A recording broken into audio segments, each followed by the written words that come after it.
Welcome to Build. I'm your host, Ricky Camilleri. If you know anything about New Orleans, you know who Big Freedia is. She's a legend of the city of twerking. She's the queen of bounce. She's on Beyonce, Drake's songs, and now she's got a new EP.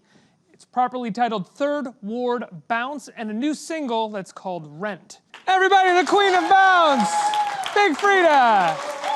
Yes. Let's hear it. Big Freedia, thanks so much for being here. Thanks for having me. I'm a huge fan. I've loved your work for so long. I love the show on Fuse. I got to interview you a few years back, and you're just so wonderful.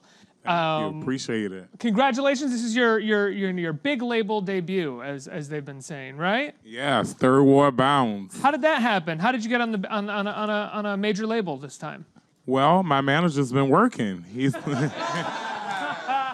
been getting out there hustling, and Asylum was the right connection for me, and we're excited to be working with a major label to get my music, to a bigger platform, and working with a lot of different companies on being able to stream it and to be able to just put it in the places that it needs to be. Did that change your method in making music at all? Yes, it definitely did. Got to open up some doors working with some different producers, some different singers, some top liners.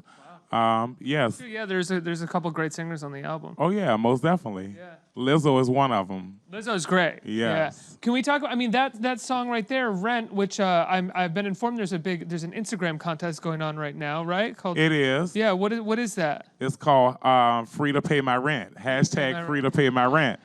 So I'm gonna pay somebody rent for next month because the contest is going on. The checks haven't gone through right, yet. I know. I mean, the contest is going on this month, so it takes a little time, and we're giving everybody a chance to submit their videos. But they have to make a video dancing to my new song, Rent, and I will pick a winner. The deadline is May 21st, and then, they'll have their rent paid for next month, for June. Let's talk about the inspiration behind Rent. Obviously, there's a kind of Walk This Way sort of influence, it sounds like, the sort of old Run DMC, Aerosmith collaboration. Were you thinking about that going into this, or is that just what? No, not at all. I actually was thinking about Aretha Franklin going into this. Yeah. I had listened to an old Aretha album, and I wanted to come with something a little bit, different and something a little bit more funky. And that's where the inspiration came from. Aretha Franklin, though. I love the talking, yada, yada, yada. Yes. Yeah. They be talking a lot of yada, yada, yada. You're talking to the king of yada, yada over here. Okay. Are you kidding me? And, Third Ward Bounce, obviously you're originally from Third Ward. Do you still live in the Third Ward as well right now? No, I live in New Orleans East, but, I'm a rep Third Ward to the day I die. Does this feel like, there it is, let's hear it. Yeah.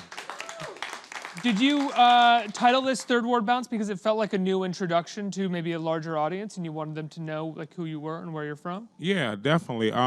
Still representing the hometown, representing the culture of bounce music, and, everything still relates to me and to New Orleans. So I just want to let people know and be aware of that, like, it's still all about the N.O. Yeah. Is that what you were thinking about when you went into recording this album, just making sure you got New Orleans out there again? Not really. I mean, Third Ward Bounce actually came as the last song. I was like, when I thought of the title, then I was like, I got to do a song that represents Third Ward Bounce. So Third Ward Bounce was the actual last song, and it was mostly a freestyle. So it was just something that I thought about representing all the different hoods in New Orleans, and to tie into the title of the EP, which made it all tie in together. Do you remember the first time you heard bounce music? Yeah, I was a young queen back then. I was probably in middle school, about 6th grade, and my best friend Adolph, who loved music a whole lot, he used to have the cassette tapes and have all the different bounce songs and stuff like that. So I used to go by his house, and we used to sneak and listen to him. And when his mom would come home, we were harping through on gospel music. Because you sang gospel at that time, right? Yeah, definitely. I was into gospel heavy, and I was a choir director and so forth. Yeah, I sung with many, many choirs in New Orleans. And so when I heard it, I was just blown away by it. And when I really got into it, I started dancing at the middle school dances and high school dances. And I was like, I like this music a whole lot. When did you start recording your own? I started recording my own in about 2000. And I started backgrounding for my best friend Katie Red in '98. And we did that for about 2 years together. And everybody kept saying, your voice is so phenomenal, you should do your own project. And here and behold, a producer came and found me and said that he wanted to sign me on his label, which was Money Rules Entertainment. And I started to record some music with him. And then it was the start of Big Freedia. And now you, how long did it take you to become basically like New Orleans royalty? Because when I go to New Orleans and people see you around, everyone goes nuts. Oh yeah, most definitely. I mean, let's just say I put the work in. Yes, I put the work in and I work real hard. But yeah, everything started to change for me in about 2010 when I started traveling all outside of New Orleans, all around the world, to bring New Orleans to everybody else. And so my name started getting bigger. I started getting bigger plugs on different gigs and just traveling all over. And my whole life changed. What was that like? It's a little nerve-wracking. Did you stop interior designing at that point? Because weren't you an interior designer before I that? still do it. You still do it? Yeah, when I have a chance. And if it's somebody special to me, I definitely make sure that I make time. I have a wedding coming up for my attorney. I love it. Yeah, just next month. So I still get down and I like to get my hands dirty because just like bringing people like pleasure in beautifying things, that's still a comfort for me, and it keeps me like leveled out. But you probably do it a little bit less now. Yeah, a lot less than when I was doing it back then. What does it feel like to, I know you said you put the work in with New Orleans, but it must feel good. I'm sure you get recognized around New York and other places, but when you get recognized in New Orleans, what does that feel like? It's like, girl, y'all know me. I live here. It's like this is home for me. So I kind of like when I'm home, I want to feel just normal. It's just like I expect it when I go outside of New Orleans, but like for them to be freaking out at home, it's like, oh, girl, you might see me anywhere in New Orleans. I'm like at your local grocery stores. I'm like grabbing crawfish. I might be stopping to get a po' boy or a snowball. Like, honey, I'm everywhere. So don't be surprised. When I was in New Orleans a few months ago, we spotted you, and someone in our group said, we're in New Orleans. I finally feel like we've made it to New Orleans. We spotted Big Freedia. Right, and I just was walking up the street just being normal. Like, that's home. So I just want to be normal when I'm at home. How does it feel? Since you've been a part of bounce music really since early 2000s, recording and singing, how does it feel like it's evolved? Well, it has grown in many directions. The sound has grown over the years of like just elevating the gumbo that we put together. Tons of artists have joined in the bounce game. And then, my collaborations with the Queen Bee and Drake has took it to a whole nother level. So bigger artists are definitely watching us who you think that are not even watching. And it's just unbelievable and so amazing to see like it grow from different heights throughout my career. What was your collaboration with the Queen Bee like? I died and came back to life. That Coachella show basically opened with your voice. It did. Like possibly one of the greatest performances of all time and opened with your voice. I was at home freaking out. I was like, oh my gosh, she's still representing the Queen. And I just like tilted my hat to her and, from one queen to another, it was amazing for her to even incorporate my voice in the performance. And I was just blown away once again. Like, how did that happen initially? With Beyonce? Yeah. Well, her publicist reached out to my publicist, and my publicist called and said, Beyonce want to talk to you. I said, well, what are you waiting on? And then... Why am I talking to you? This should already be Beyonce. Yeah, so I was sitting by the phone just waiting, not knowing how long it was going to take her to call. So she called a few hours later. And when she called, I was just blown away. I couldn't even believe it. I was like, this can't be real. And when I got off the phone, like, I literally, like, it felt like I died and came back to life at home. What did she say? That she had a project that she wanted me to be a part of, and that She wanted me to talk some New Orleans shit on it. And that's exactly what I did. I brought some New Orleans flavor on it, and she referenced that she wanted me to say something about slaying, and I came up with the lyrics, and next thing I know, it was around Mardi Gras time, and people was like, "Oh my God, I love the song," and I'm like, "What song?" And it was out. What was it like when you saw it? I was still blown away, because a lot of times I don't count my eggs before they hatch because, like me and my manager, we go through this a lot of times, but it's like we don't get excited until the black and white is signed and we know that it's real. And that's how it kind of was with that situation. And what about with Drake? How did the collaboration with Drake come about? They reached out to my team and they said that they want to use one of my old samples in one of my older songs, and my manager kind of was like, "I'm not gonna tell you yet, but I got something big on the table for you." And I'm like, "Okay, what is it?" And so when he told me, I was just like, "Oh my God, not another one." And Not another one. but it's like I said, you don't count the eggs before they hatch, and so it was like nerve-wracking at the same time and exciting. And once again, I got a phone call and said, "Oh my God, I just heard you on a Drake song." And I'm like, "Oh my God, it's out again." And I didn't know. So Drake didn't call you for this one. He didn't shoot you a phone call and tell you that he was going to use it. No, they reached out totally to management, and then they wanted me to hear it. They called back and was like, "Listen to it. Do you approve it?" And I'm like, "I don't care what I say on it, as long as I'm on it, What is that like? Because when the mainstream, Drake and Beyonce are the most mainstream of pop stars, when they reach out to someone and use their samples, it usually means because people really know who you are that love music. So it has to feel like a vote of confidence or something when those people reach out to you and want to use you. Well, it does. I mean, sound. like, my voice is unique, in its own way. And, even just using my voice, it's going to hype up the song no matter what. So, I'm the queen of hype when it comes to, like, putting me on a track like Beyonce or Drake or whatever. And people like, "Oh, my God, your voice made the song." So it's just... It's super exciting just to be a part of those projects and just to know that, they want Little Freedia voice on their song. Someone wrote an article, I think just after the Drake song was released, about how they use your voice, but they never show you in videos. Was that something that you cared about? I mean, not really. I mean, it would be cool to be seen in the visuals, of course, put the voice and the face together.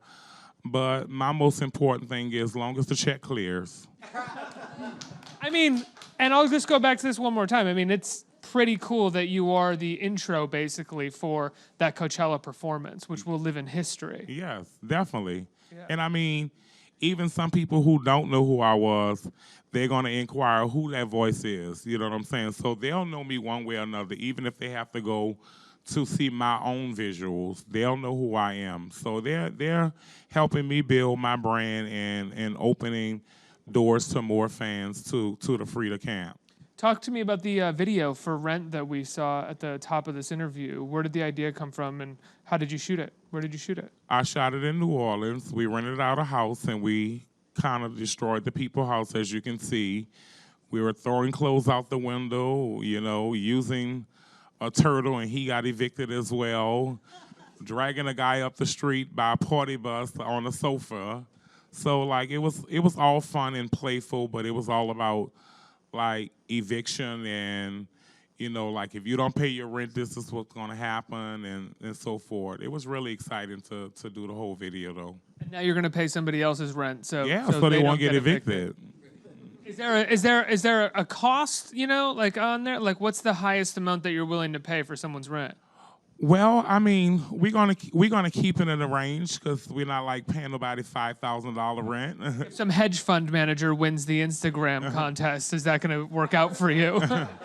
Well, we're gonna keep it at a flat number. Okay, good. Around $1,000. So hopefully your rent is like, within a $900 range, and you maybe have a little change. Who named you, or when did you become the Queen of Bounce? Well, it was, I think, season 3, we decided to name the show Big Freedia Queen of Bounce. And The Fuse show that you, yeah, the reality show.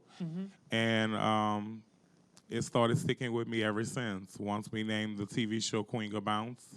But I am the queen. I've been the Queen of Bounce since I started, and it just fits so perfectly. It was just all something that was going to happen in time anyway.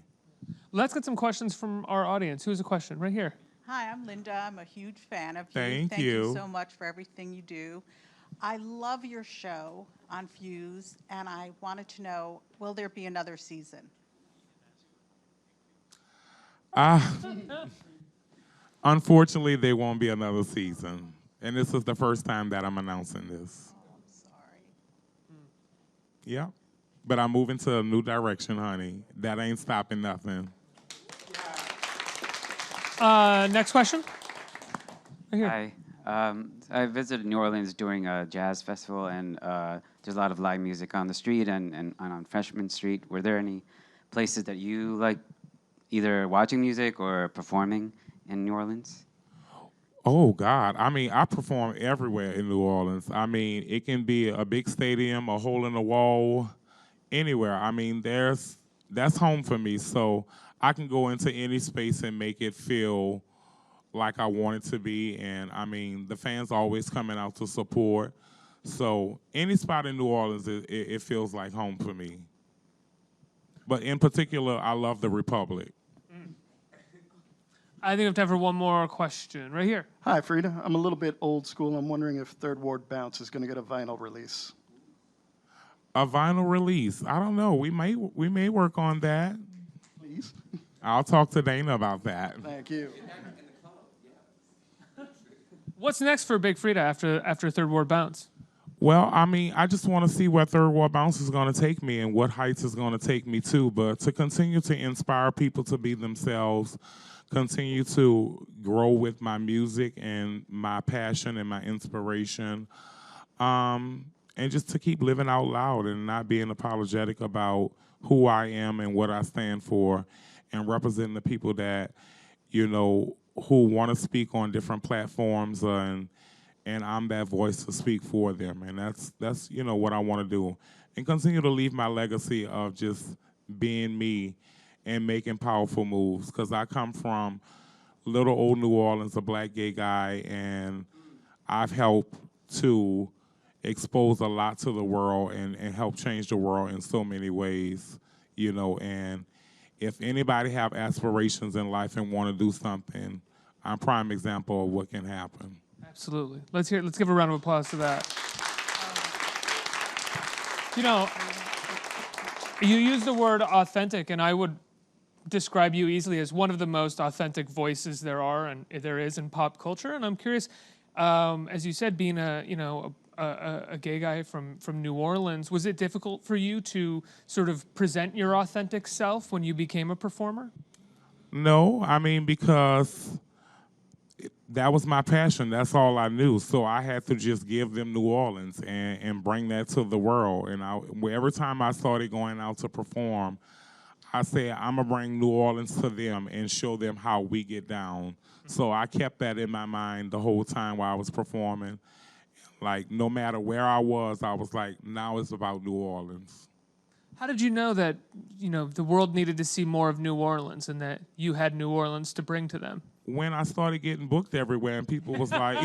When it worked. Yes, when people was like, this is infectious, and that's when I knew, I had something, I had a niche of something that needed to be spreaded, and bounce music is love, it's inspiration, and when we going through something in New Orleans, no matter what it is, we put on a bounce song and our whole day change. New Orleans is love a lot of the times. There isn't a city as infectious as New Orleans, I think. Boy down. I love Nola. Big Freedia, Third Ward Bounce. Is it in stores now? Can people get it now? June 1st. June 1st. It'll be available all And- over on all streaming platforms. On Instagram, it's hashtag Big Freedia pays the rent. Free to pay my rent. Free to pay my rent. Hashtag free to pay my rent. And June 1st, Big Freedia, Third Ward Bounce. Everybody, the biggest round of applause for Big Freedia. Thank you.